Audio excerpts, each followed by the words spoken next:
afternoon, everyone. Welcome along to the Rangers Rabble reaction to Motherwell 2, Rangers 4. Thanks for everybody in the comments. Keep them coming.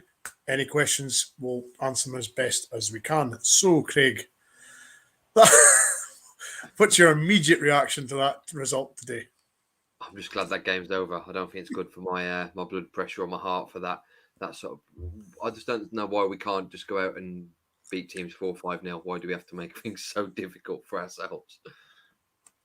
I mean, Scott. I mean, yeah, just we said in the pre-match this is either going to be a scoosh or we're going to make things hard for ourselves, and clearly the latter was the case. Listen, we kind of know what this team's about now. We've been watching them for a while, the same guys, and we know if they turn up, we win. We know if they don't turn up, we get games last. And I actually thought it was quite an enjoyable game.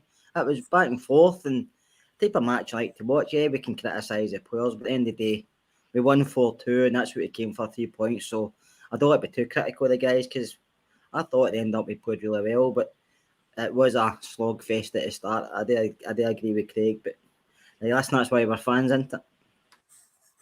Yeah, Graham, I mean, the game pretty much had everything, didn't it? I was enjoying it for pieces, and then other bits I was just tearing my hair out.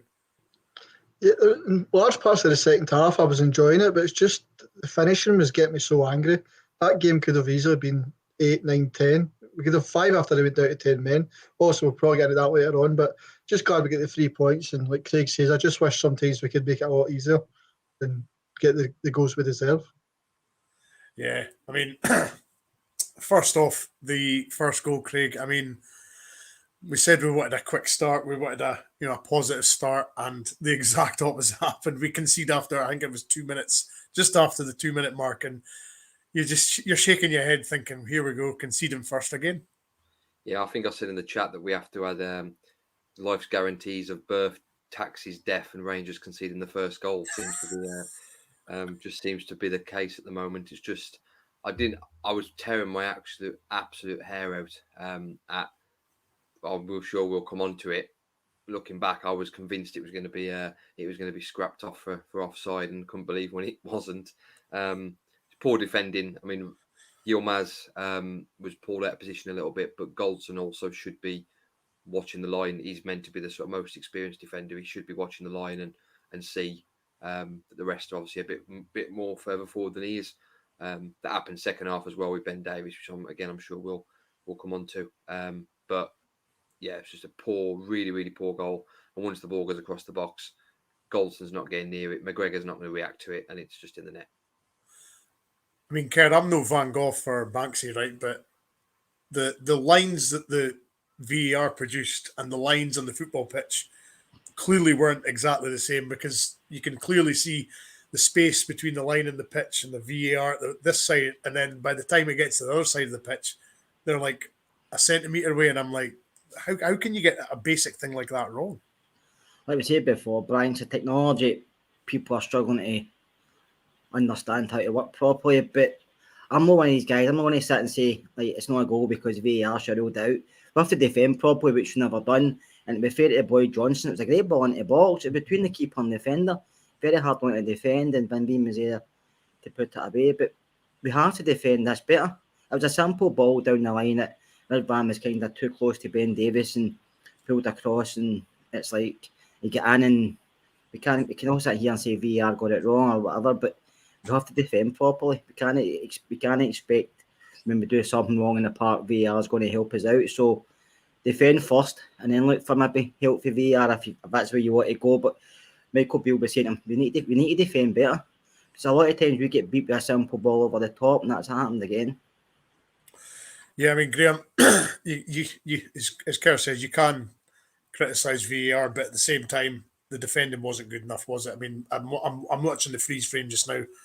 Yilmaz is at least 10 yards inside the winger, who's just ready to go, and by the time the ball goes over, there's nothing Yilmaz can do. The boy's clean in, and it's a simple ball across.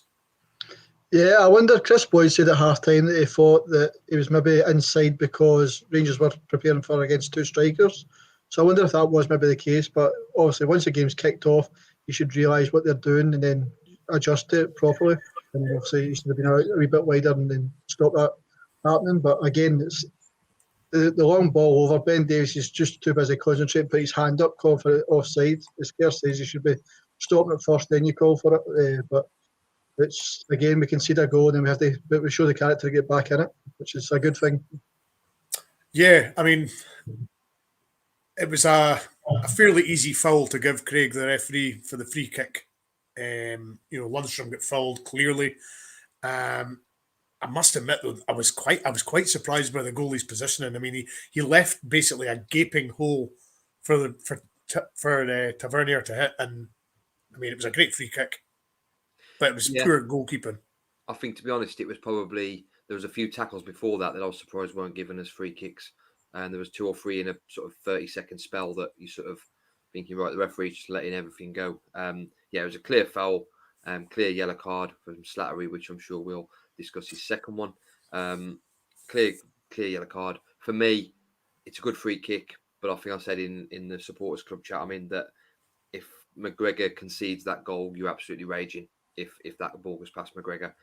Goalkeeper leaves so much of the goal open, and it wasn't even, when watching it back, it wasn't even as if Tavernier sort of completely whipped it over the wall. He's sort of, it seems to have gone in slow motion. So I'm very surprised that the keeper doesn't save it. I was impressed actually it went over the wall, and then I'm sort of waiting for the goalkeeper to get it. And when he didn't get it, I was obviously clearly very happy. But watching it back, it's a poor goal to concede from Motherwell's point of view. Yeah, I mean, Kerr, I thought it was too close to the 18-yard line for Tav to get it up and down. But I mean, it's just went over the wall by by a football height, no more than that, and it actually dips in and goes, like, hits the bottom of the goal. It's not like high up the goal; it hits the top corner. It was a well executed free kick, wasn't it? Yeah, he got up and down really well, Tav. I mean, I know he can do that. We've seen him score goals like that before, but I agree with you. Liam Kelly's positioning was poor, and we don't want to focus on Motherwell's players. But like you said, if that was Al McGregor, you wouldn't be happy about it. But no, Tav done well. He got up and down. All you can ask him to do is get it over the ball and hit the target, and that's what he done, and it went in. So you can't ask any more from him. No, Graham, I suppose we were fortunate enough to get into half-time at 1-1, because, we're making so many errors, but we get in at half-time, we regroup, and the man that a lot of people were calling for to come off came up with the goods with a superb header, wasn't it? Yeah, once again, the ball for Tavernier is unbelievable, but when he gets like that, it's we'll say it's in between the goalkeeper and the defence, and Sakala jumps up, and I don't know if it's the side or the back, he said. Don't know, McCoy's was questioning it as well, but it's a great finish, and then celebrating in front of the fans, gets him another goal and keeps his good run going. Yeah, I mean, Craig, he's definitely flourished under Michael Beale, Sakala. He's involved in goals. He's either assisting or scoring most games. He's just so Marmite just now. You don't know what you're going to get from him. It's either going to be brilliance or it's just going to be just poor control. The amount of times in the first half he just couldn't control a ball to save himself, but yet he comes up with goals like that. Yeah, as well as my Rangers concede the first goal guarantee, Sakala is offside is also a guarantee in life. Seems to be born offside. Great header. I think for me the key is the ball from Tavernier, though, because I think they mentioned it on the commentary that first half Tav was trying to take the full back on and wasn't getting much joy. This time he gets the ball one touch and it's sort of out of his feet and he whips it straight in, which he didn't really do first half. Great header from Sakala. I didn't even realise that it come off the back of his head. I was too busy celebrating the goal as I just sort of sat down to watch the second half. So I wasn't really complaining. But yeah, he's very, very Marmite. But I think the run of games he's had with Beale, I think we have to just accept that he may not be a first team regular next season, depending on who Beale signs. But while we've got him, he comes up with the goods most times. I mean, here's a stat for you, Scott. He's had 12 goal contributions in 14 games, be that assists or goals. So he's obviously liking the system under Beale. But I think we've just got to accept that he is going to do some crazy things, but at the same time, he's going to do some brilliant things, isn't he? Yeah, he's very unpredictable fashion, but he gives 100%, and his goal scoring ratio is really good, to be honest with you. So we can't ask any more from him, man.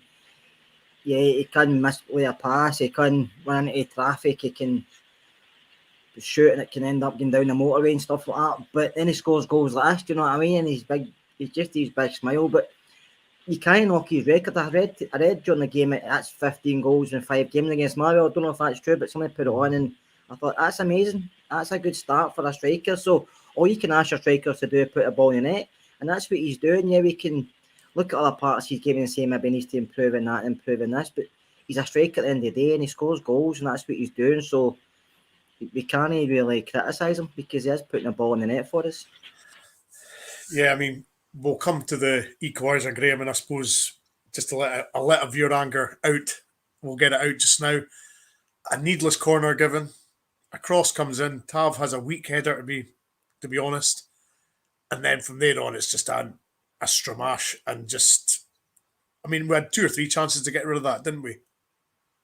Yeah, it was just a category of mistakes, mate. It's Tav's header just goes straight up, and then he should be going winning it, just clearing it. He doesn't, and then Goldson kind of fluffs at it as well, and then Cholak. I don't know if at first I thought, Cholak's just let that go, but McGregor should be shouting at him as well, and then communication between the two of them. But it's just a nightmare. It's a typical goal for a set piece. We were just under pressure.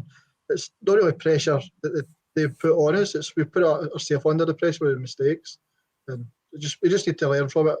But we've said don't know how many times and get improved and do it in training, continuous set piece training, defending, and hopefully we get better at it because we'll definitely be better next season.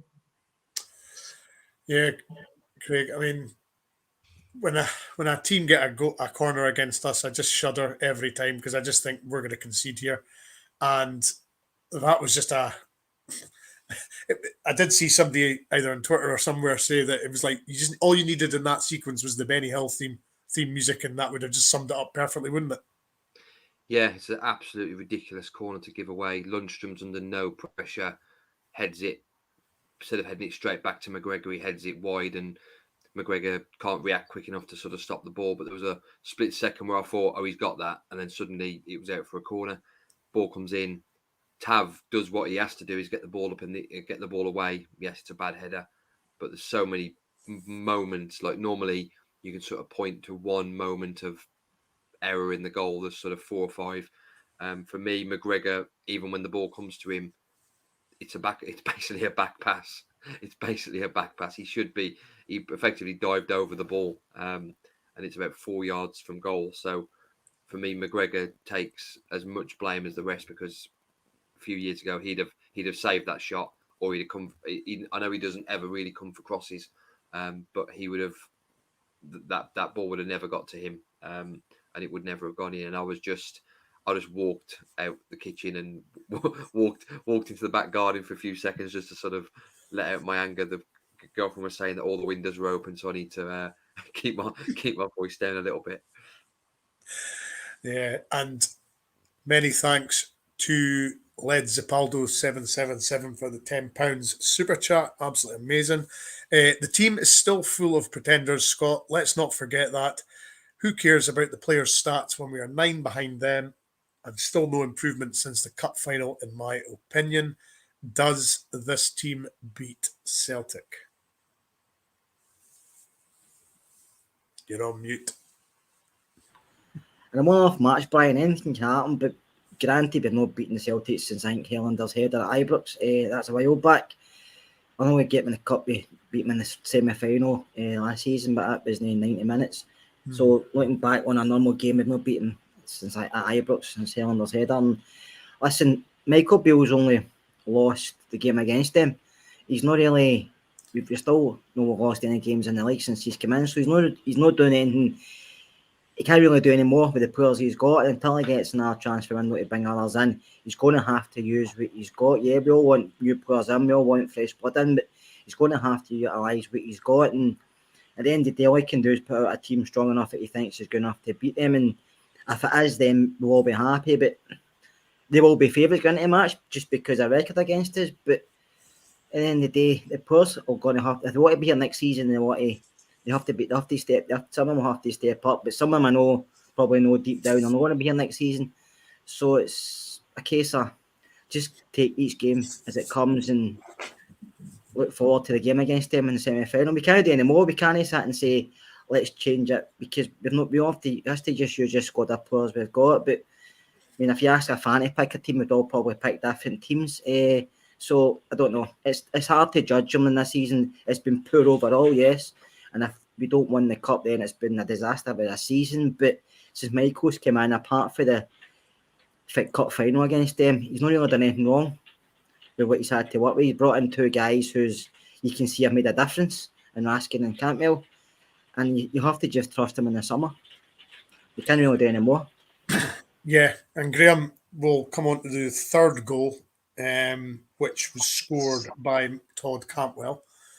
Now, there was definite sort of reminiscence of the Motherwell goal, and obviously, VAR was offside. Then once they ruled out offside, then they went hunting for a handball. I thought, God, they're trying everything not to allow this goal, but the goal stood.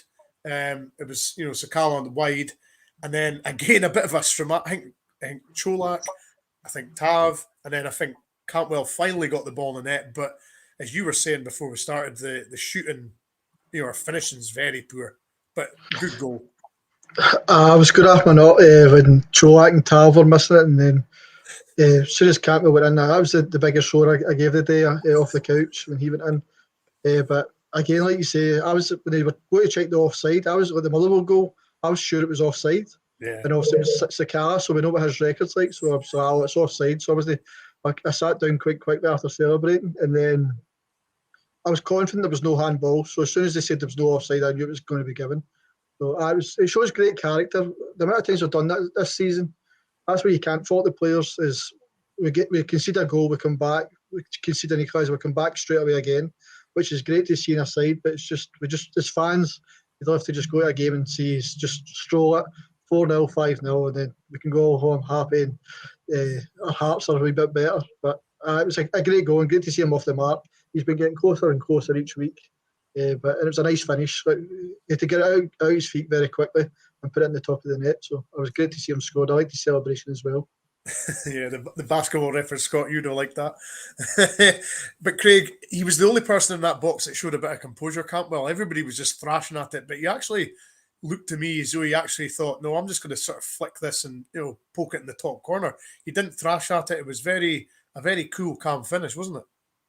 Yeah, I think that shows his quality. I was like Graham. I was sort of the fact that the Rangers Twitter page hadn't put anything up yet about the goal. I was like, it's what's going on. There's obviously something being checked. I actually think the second Motherwell goal could have been ruled out for handball because it seemed to pinball around the box, and a couple of the players it seemed to land in their arms and sort of chest, and I thought that one could have been ruled out. I also thought the goal was going to be disallowed for offside, and I'm surprised there wasn't actually any wonky lines on that one. They seem to be in line with the grass. But yeah, when the ball gets to Cantwell, he shows his quality and he's played at a much higher level, that rather than just flinging a leg at it, he actually does pick his spot. And similar to Tillman's goal earlier in the season, there was a goal earlier in the season Tillman scored where he could really only put it in one spot, and Cantwell did the same today. Yeah, I mean, Scott, the substitutions started to come just after the hour mark. Morelos came on for Cholak and Tillman came on for Sakala. Now,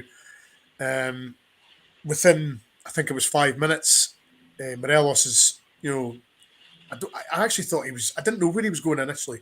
And then he cut it across, and Tillman took one touch. And I think that was that one touch that took it away from the defence that gave him a chance with the right foot to, shoot in the top corner. But I mean, again, Tillman showing his class, isn't he? Yeah, I mean, when the substitutions come on, I mean, Ryan Kane had a poor game, to be honest with you, but when the substitutes happened, they seemed to, I'm not saying up his game, but he was more involved because he plays the ball through at Morelos, who you think he's taking that too right, but he looked up to see who was there, and they spotted Tillman in the edge of the box, and they cut it back to him. But Malik's finish was fantastic, man. He knew what he was doing straight away, and like Craig said a minute ago about Cantwell, it's a quality. He knows what he's doing. He knows where to put it. It's not like I'm just going to hit this as soon as it comes. He knows where it's going when he gets it. And there's guys like this who need to keep in the part. And Tillman, you've got Cantwell, Raskin. These guys are going to have to take us forward because we know the players that can't. But that's why he's in the side. But we need him in the side, Tillman. But I have to say, Alfie come on and done really well. Yeah, he's got his critics, and we all can criticise him about things over the past. But when you watch Cholak and you watch Alfie, I know Alfie's out of contract and he might probably be leaving at the end of the season, 99.9% chance he will be. But for me, if you want to keep winning games and you get a chance in the cup semi-final, Morelos has to start for me. Yeah, we can criticise him, he doesn't score enough goals, he doesn't do this. But he's got a bit to prove before he leaves. And he's also got a bit to prove to anybody watch him. And unless he's said he signed up with somebody, which we don't know, he doesn't have to tell us. But I think we might as well play him between now and the end of the season if you want to go forward. Cholak's a decent goal scorer, but the way we play, I don't think it suits him. It's no criticism, it just doesn't suit him. But I think you saw the day when he was right through, he had the smallest target to hit for, and he shot, and I think it hit the person, one of the people in the Rangers stand full of force in the face. I could be wrong, but all he had to do was, if he lifted his head, Sakala standing at a back post basically free, so slide it across and he scores. He'll have to improve his overall game, Cholak, as well. That's why I think he's going to be here next season unless we bring in 2 strikers, which I actually hope we do. But I think you have to start Alfie moving forward. I think he's the one that complements everybody else in the side, especially Cantwell, Kent, Tillman, because he can hold the ball up, bring us into play, which we were struggling to do before he came on. Yeah, I mean, just watching the goal back there, Graham, Morelos receives the ball from Kent and then he back heels it and cuts back. Morelos then hits it through a tunnel of players. I'm looking at about 5 Motherwell defenders. Tillman is facing the wrong way. He manages to control it and then put it onto his right side in one sort of movement, and then it's just a rifled shot in the top corner. I mean, I didn't appreciate how good Tillman's control was, but just watching it back there, it's absolutely unbelievable. It's a first-class finish, mate. That's what the type of players can do. They know how to manipulate the ball so they can get the second strike as a strike at goal. And what a finish, top corner, especially the angle from behind the goal, and you get to see the Rangers fans jump up before it hits the back of the net, because you know it's in. And it was great to see him coming on. And he's got that about him that his touch, it's just so good. But once you've got him and Cantwell and Raskin, and if you can get them into the same 11, I think we've got a chance. Because they're players that can all combine together. They know they're in the same wavelength and stuff like that, and it gives us more chances to more times to create chances for Morelos and bring Kent and etc. all that in. So if we can get them on, it's exciting, and hopefully it gives us a chance in the semi-final, because we need to go and win that Scottish Cup. Or like Kerr says, the season will be a disaster. Yeah, absolutely. I mean, Craig, is Tillman about the only person in that squad that could have done that bit of skill at the edge of the box, controlled it, let it go, and rifled it in the top corner? Is he simply the only guy that could have done that? I think the only other one would probably be Cantwell. I mean, he's the only other one that could have done that. I think he did that a few years back when he first sort of burst onto the scene. He scored a goal similar to that. For me, it's Cantwell or Tillman. I agree. I mean, there was a few today that Cholak didn't have a very good game. I don't think Ryan Kent had a very good game either. There was a few passes first half where he had simple passes and he was just lazy. Like the pass was just lazy. He put one ball into the box and just sort of lifted it into the box without really looking to see where a player was. And one ball down the line to Sakala, and it was McCoy give Sakala some grief about not doing enough to get the ball, but actually it was Kent's pass wasn't good. It didn't really give Sakala a lot of anything to play for. But I agree. I don't think we played to Cholak's strengths today. I think he's not a right winger, so we played him out wide first half. It worked against Hibs, the sort of 2 wide strikers, because Hibs gave us quite a lot of space. We were never going to have that amount of space today. So trying the same thing, sort of 10, 15 minutes in, we should have realised, right, it's not working. We'll change things up and put Cholak in the box. Put the ball in the box. It's to his strengths. He'll score goals, but you sort of get those games with Cholak sometimes where he's not really involved, and we don't play to his strengths, and therefore it looks like he's had a bad game, and he probably has, but it's a combination of everything, really. Thank you to James Dalrymple for the $1.99 super chat. Thank you very much. Who else was delighted when Cantwell scored? Well, I think Graham's already said he was climbing the ceiling when he scored. So yeah, but I mean, Scott, it's just nice to see Cantwell chipping in with goals now. You know, he's always, I suppose he's always got that in his game, isn't he? But he does a lot more, Cantwell, than he is. I dare say scoring's not his primary sort of concern, is it? No, but it's the type of player, Brian, you're hoping next season, when he gets, obviously half a season under his belt and he kicks off for next season, you're hoping he maybe gets 10, 15 goals a season from midfield, because that's what we've been lacking. And I think he's got a quality to do that as well. But no, he gets behind the ball when he needs to defend.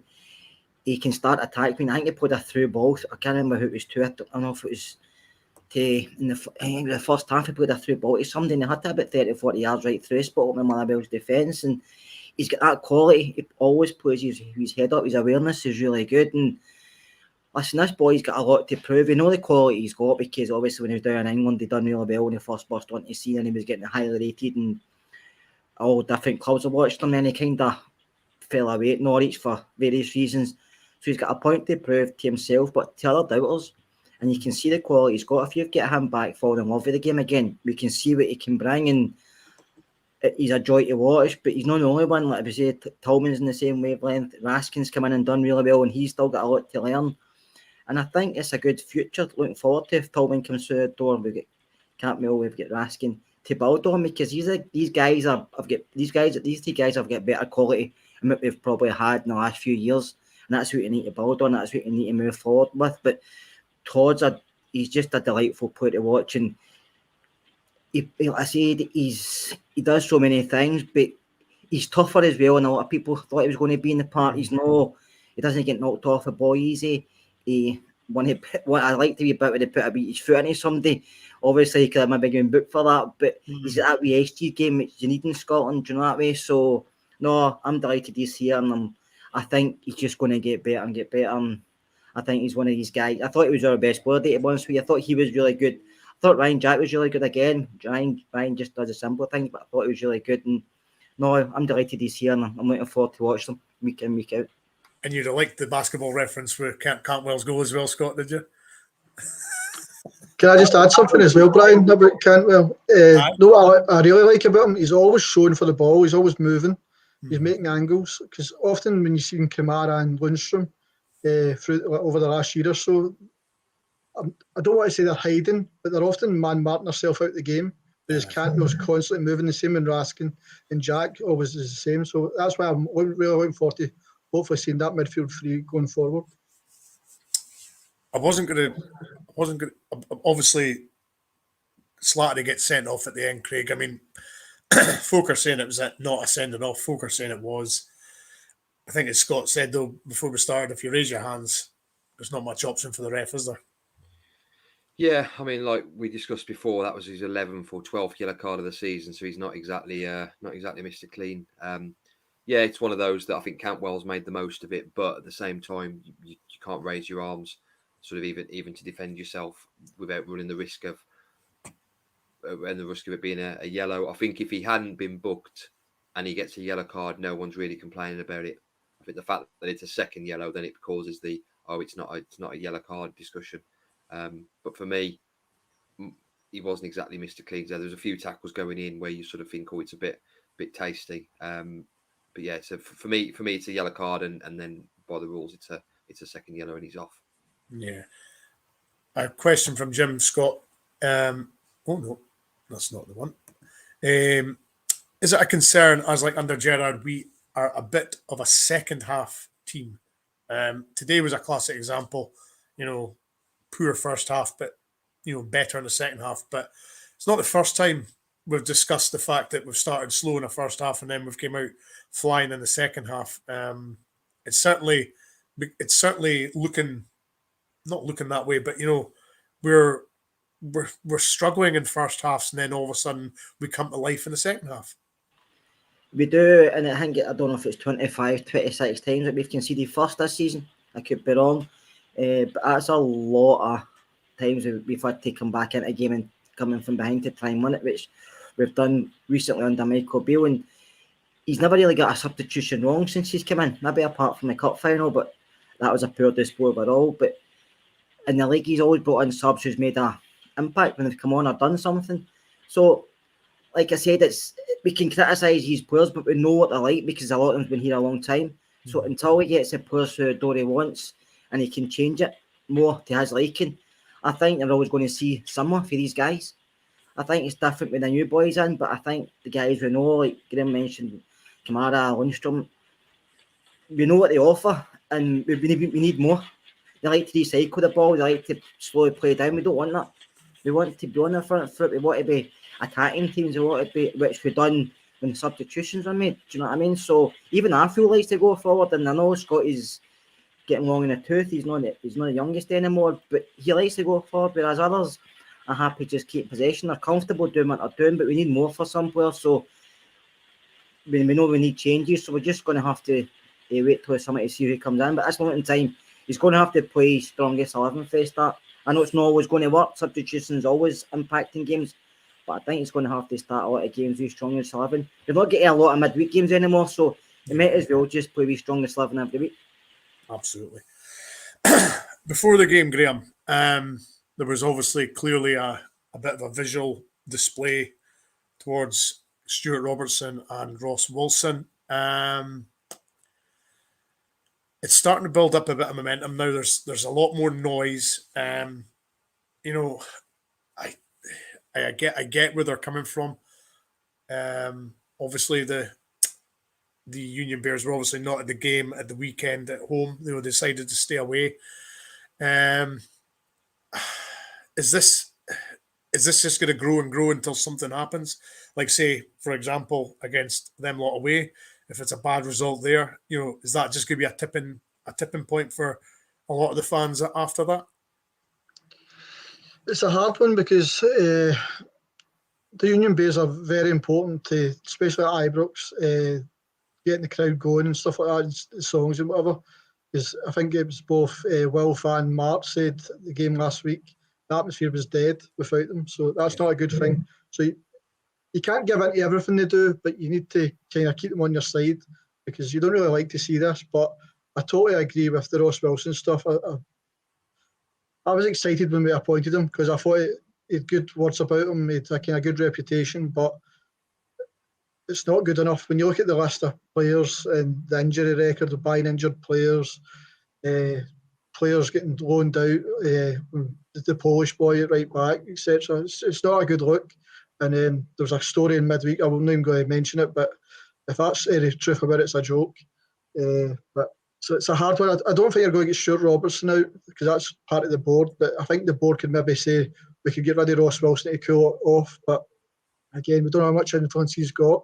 But it's not a good look. You don't like to see your club being angry at the board, and you'd rather see he was winning and being happy and signing good players. But it's a hard thing to do, but you're getting paid the money, so your deck's on the line. You need to get more right and wrong. And unfortunately for Ross Wilson, his record's not the best. Yeah, I mean, Craig, do you feel it's primarily aimed at both Wilson and Robertson, or do you think more should be aimed at Ross Wilson's director of football? I mean, at the end of the day, he's the man that's in charge of the footballing department. He's the one that's sort of making all the sort of big decisions as in who we sign, who we don't. He's doing the negotiations. So is it as simple as just getting rid of Ross Wilson and the heat suddenly comes off the board? No, because I think the two are linked. So obviously I'm guessing that any decision on Ross Wilson would probably go through Stuart Robertson and then the board. But I'm guessing that the reason they want the sort of anger at both of them is because if Ross Wilson's failing, then it's a failure on Stuart Robertson as well. I can see a little bit of heat dying down if they were to get rid of Ross Wilson. Easy for me to say, but I don't think that's going to happen. But I think there probably would be a slight heat off the board if they were to make that decision before the summer. I think then some of the fans would probably come a bit more on side to say, right, it's late, but they've at least made the right decision. But I don't see it happening. Yeah, I mean, Scott, it's obviously a difficult one. I do feel that if Ross Wilson was to leave, the sort of heat off the board would certainly be lesser than what it is just now. But there's just no signs of that situation changing, is there? No, Ross Wilson's obviously doing what he's been asked to do. The board are happy with his work. like I said before, it's like he's bulletproof. I don't know why, but it is. But I mean, I agree with Graham in his respect with the Union Bears. Yeah, some of the stuff you do, you laugh. I think it's an age thing. If I was younger, I'd probably think this is fantastic. But I'm now 50, so I'm thinking too old for this. But no, some of the stuff you do, you think you agree with them. Mm-hmm. But as football, we all know it's about winning stuff. The only gripe I've got, one of the gripes I've got with Ross Wilson, it's not the only gripe, it's one of the, and he'll probably say it's not his department or whatever, like he did in the AGM. He's not the one that signs players, but when we signed Darren Ramsey, he's sitting next to him, all big cheesy grins. As we let contracts run down, and then we were told they were offered contracts, and then Michael Beale comes out and says, no one offered anything. So somebody's lying. But I will say, see if they won the cup final, would the protests have been as bad? The protests are justified in my eyes, but if they won the cup final, would these protests be happening? Good question, Graham. If the League Cup was in the cabinet, would the heat be as bad as it is just now, or do you feel that the supporters are in a mindset now that's not going to change? I think most fans would still believe that Wilson's not doing his job properly, but I don't believe the protest would be. I don't believe the Union Bears would have maybe walked out of that game last week if we'd won the cup. They've maybe accepted, maybe put a statement out, but they've still went into the game, if you know what I mean. I think there would be slight differences, but I still believe the protest, because we've seen the long list of his signings, and maybe 3, if you're pushing it, have worked out, not including the 2 boys that come in January because they're just in. But so it's not a good record. And Ross, as Kerr just said there, some signings he's all over, and then when they don't work out, you don't see his name on the statement or on anything like that on the Twitter feed or anything. So it's not a good look. And it's not just that. Sporting director's got to deal with the medical side, and you look at that, you look at scouting, recruitment, everything. It's all meant to be under his umbrella, and it's not really working. So I think the fans would still be doing protests, but maybe not as angry if we'd won the cup. I will say, Brian, if we end the season with no trophies, which is a very good chance, I do think the board have to make a change, because if they don't, I see it going from bad to worse, and then that can lead into the affected players, and it can also affect people who want to join the club. So like, I'm not going to that shit show. Do you know what I mean? So I do think if we don't win anything, and I'm not saying winning the Scottish Cups to say he's done really well, I think it gives him a bit of rope to play with, but I do think if we end the season with no trophies, I do think the board's got to say, so look and think, we either him and maybe go back the old way we used to do stuff, or we bring somebody else in, because he's not the only person out there that can do that job, and he's been here for actually over 4 years, and he's not been anywhere before for longer than 4 years. So he's got a shelf life, and I do think it's time. He needs a change, but I think we need a change. Yeah, fair. That's fair enough. I mean, Craig, that's Beale's 8th away game in a row won. 8 league games in a row wins. It's easy enough to sort of think about doing it, but actually doing it's another thing. And he's navigated a lot of tough fixtures, and then of course the toughest ones about to come up very soon. But that's 8 league away wins is nothing to be sniffed at, is it? No, and I think that's his 16th win out of 18 as well. So that's a pretty good start. I know the 2 that he obviously didn't win were both against the other side of the city. No, it's a very good record. And it was something that especially under Gio, we really struggled away. It was our away form that really put us where we are this season. So I think ultimately on the pitch and results wise, Beale's done exactly what's been required of him. Yes, we can sort of say the performances haven't maybe been where we want them to be, but ultimately, if any manager gets the first 18 games and has 16 wins, then you've got to be happy with it. Yeah. Kerr, it's obviously building up to, it's going to be a mad few weeks. Obviously, Razkin was out today with a quad injury, I believe, but it's regarded as minor, but we've heard this before. And then we've not seen a player again for, well, look at Lawrence, for example.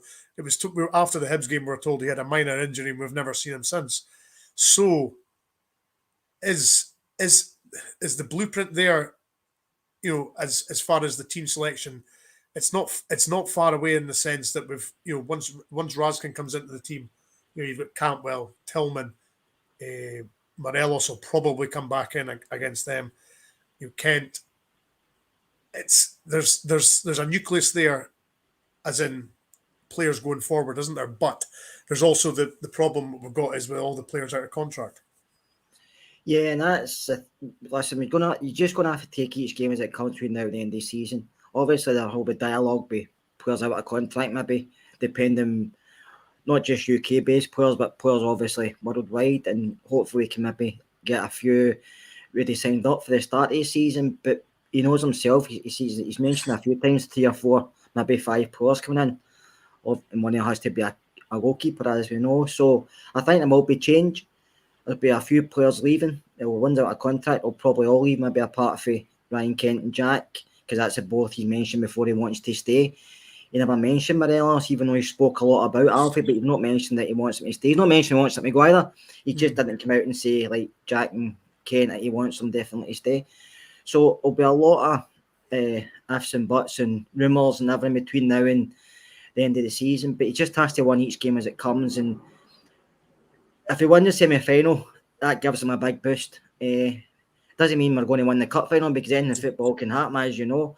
But if he wins the semi-final, it gives him a big boost between now and the summer. But if he doesn't, he'll feel the pressure really bad, Michael Beale, and he knows that himself when he's come at Rangers. Basically, you have to win every game. If you don't win, especially if you don't beat the Emmets, it can be a nightmare scenario. You can win every game against everybody else, but if you constantly lose to them, it's no great. So you look at it and say, I need to win this game for a lot of different reasons. And the fans, know yourself, in Scotland, I mean, you look at a league table and it's kind of embarrassing. I know there's 6 points between us now because they're still to play, but the rest, they're playing at the moment, it's 20:3. But the rest of the league are so far behind. It's actually embarrassing for the state of Scottish football. Do you know what I mean? I mean, you can class it, other leagues been 2 or 3 team leagues, but Scotland's really bad. I mean, Hearts are supposed to be the 3rd best team in the league, but I don't know how many points are behind us. I think it's 20 odd or something. It could be more.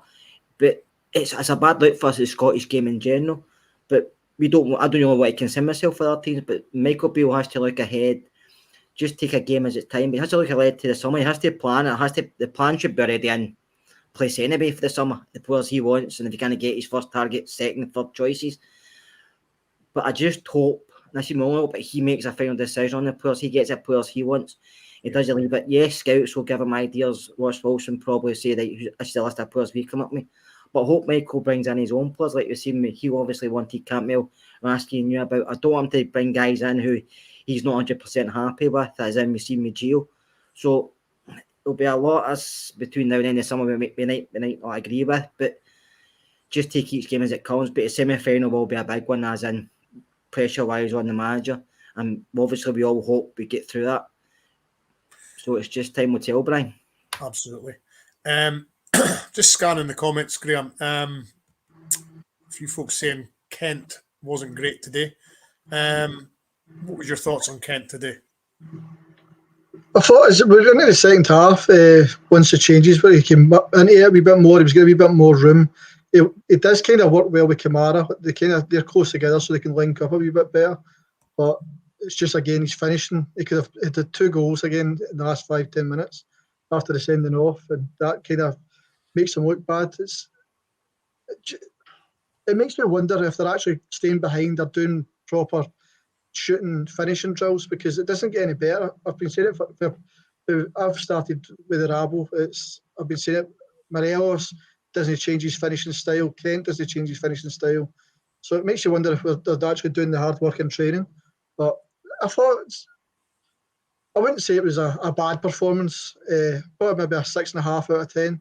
Could do better. But if he scored a couple of goals, then that bumps up to maybe a 7 or an 8. But he could do better. Craig, the Yilmaz first game back since his injury. How do you think he performed today? Yeah, just had a quick look. Hearts are 28 points behind, although they are losing 1-0 at the moment to Aberdeen. So that doesn't really help them. But yeah, it's a massive gap. For me, Yilmaz, first 10 minutes, I thought he struggled a bit. I think he was trying to get into the game. Obviously, the goal, he sort of caught out, not out wide. He sort of caught inside for the goal. I think before the game, there was a bit of discussion around Motherwell would sort of target him. And I thought actually he did quite well. Quite well aerially, which was sort of one of the things that we sort of discussed about his height and are they going to ping balls over the top of him. So I think that was actually quite good. And I think as the game went on, he seemed to come more into the game. I mean, he wasn't perfect. A few of his crosses early on were sort of wild and out of the stadium. But I think for the first game back after such a long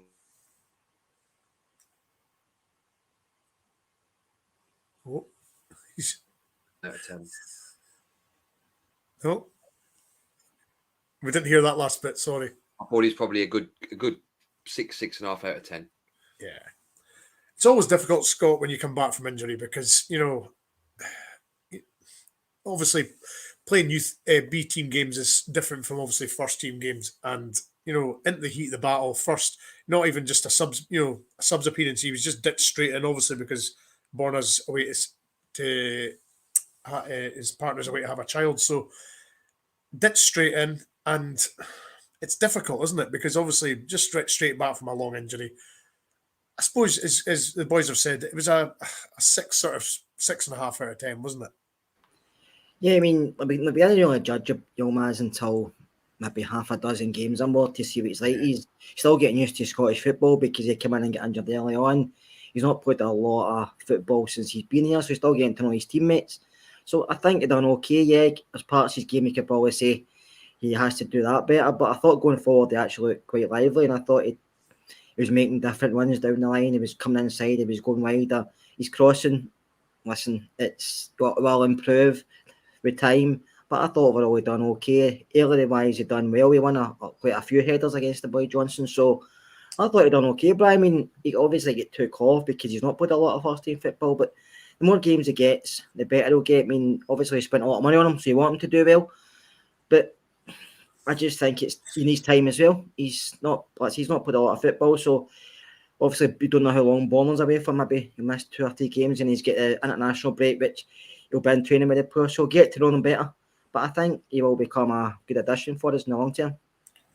Can I add something on Yilmaz, Brian, please? Hi. There was a moment in the second half when Motherwell kind of broke, and I thought his 1v1 defending, he won the ball. I thought that was quite good to see, so hopefully that's one of his strengths, and that can help us going forward as well. Yeah, fair. That's a good point. I'll throw this out to the three of you. See the point about signings. I think we limit ourselves in the markets we shop in. Mentioned a while ago that Celtic have the monopoly in Japan and Korea. Middle East also has great talent, I would imagine, from beat, bop, boop. Now, do you guys feel that we shoehorn ourselves into certain markets and don't explore enough, or are we doing things correctly?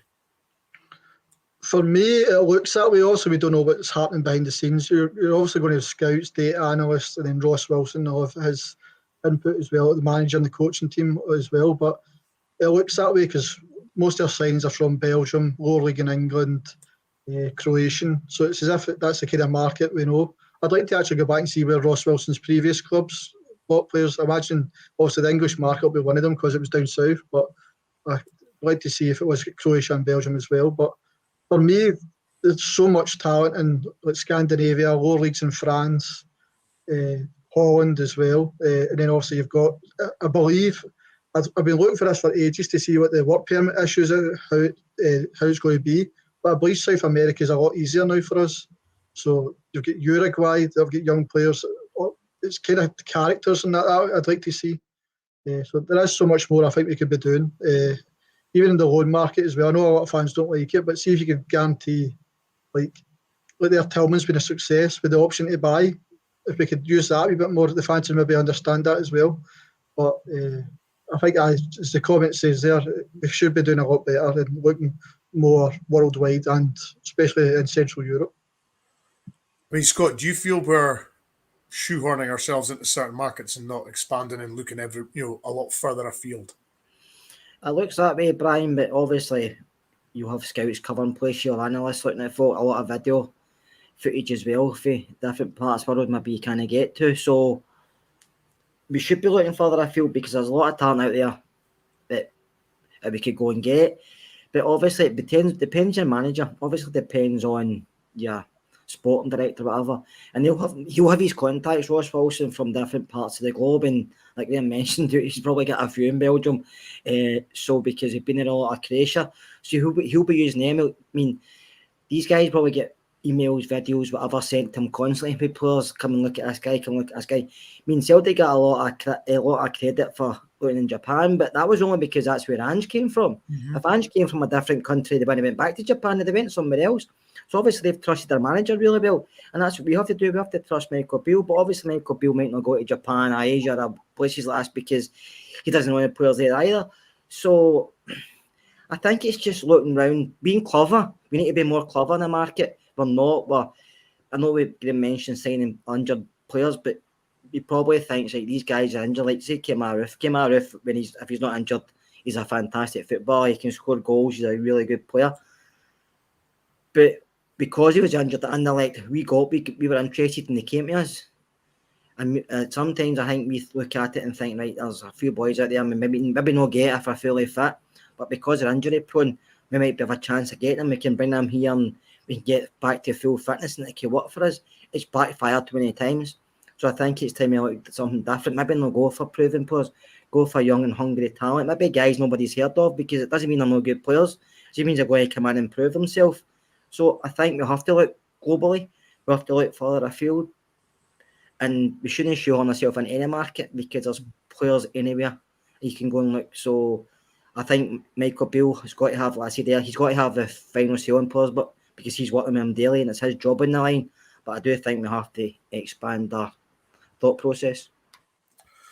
Yeah, I mean, Craig, it's difficult because obviously if the director of football's got a certain black book or red book or whatever colour book that he looks at, that, you know, he's got his contacts and he's going to stick to that, isn't he? Because that's what he knows.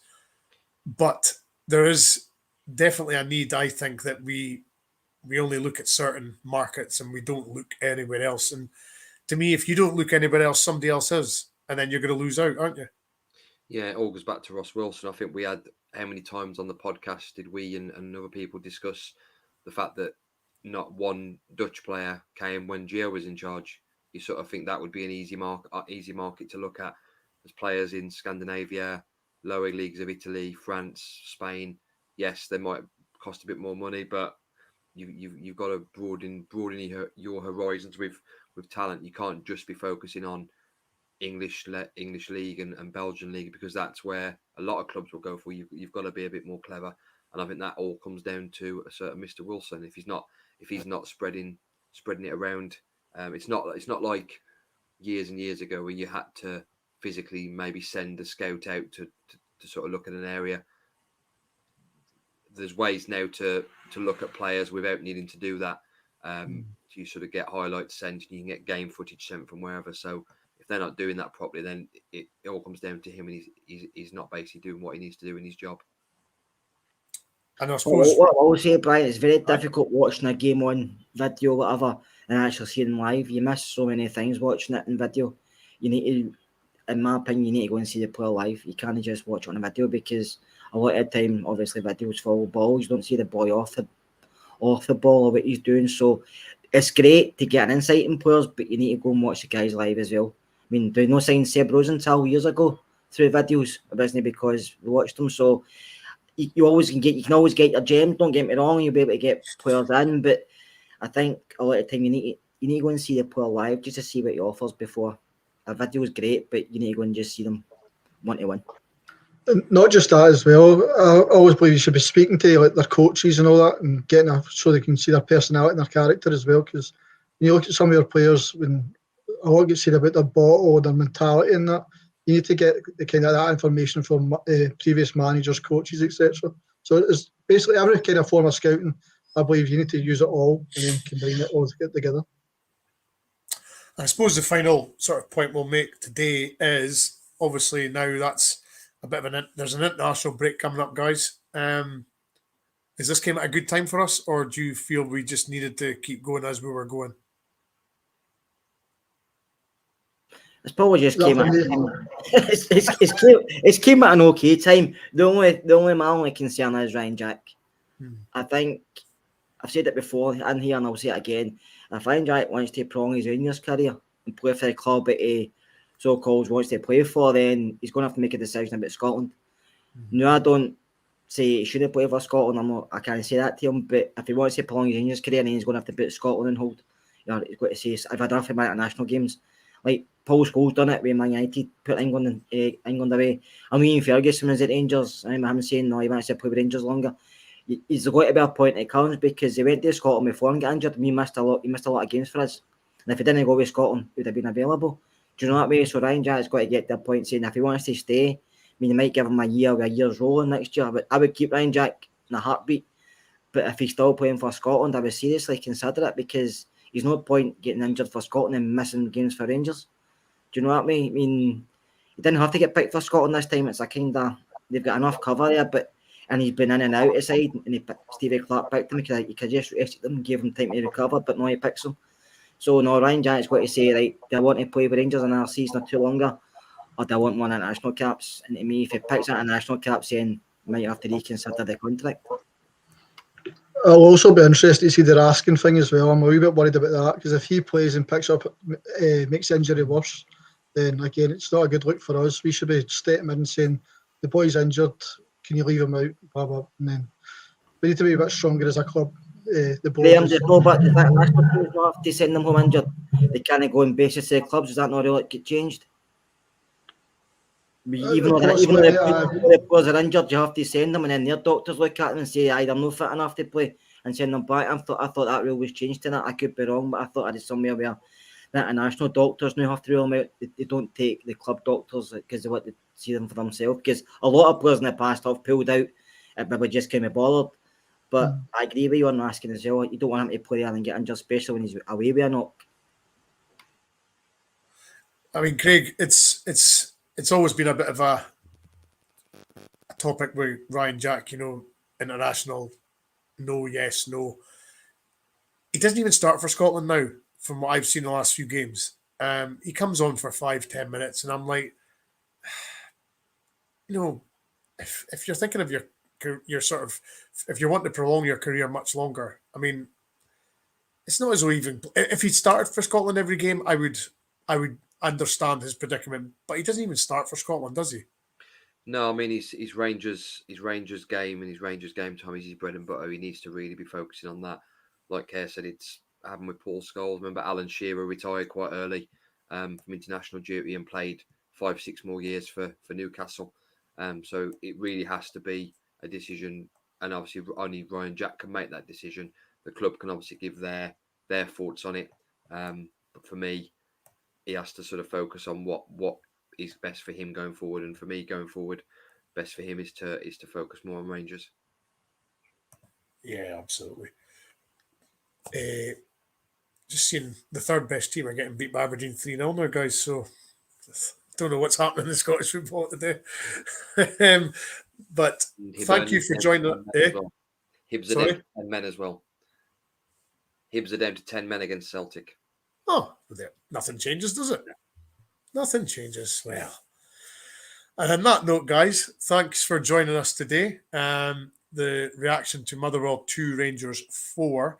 My thanks to Scott, Graham, and Craig. Thank you very much, guys. And I believe we'll be back tomorrow night with Rabble Sundays. So join us if you can. Like, subscribe, and share the podcast for us. And we shall see you tomorrow. So thanks, guys. We'll see you soon.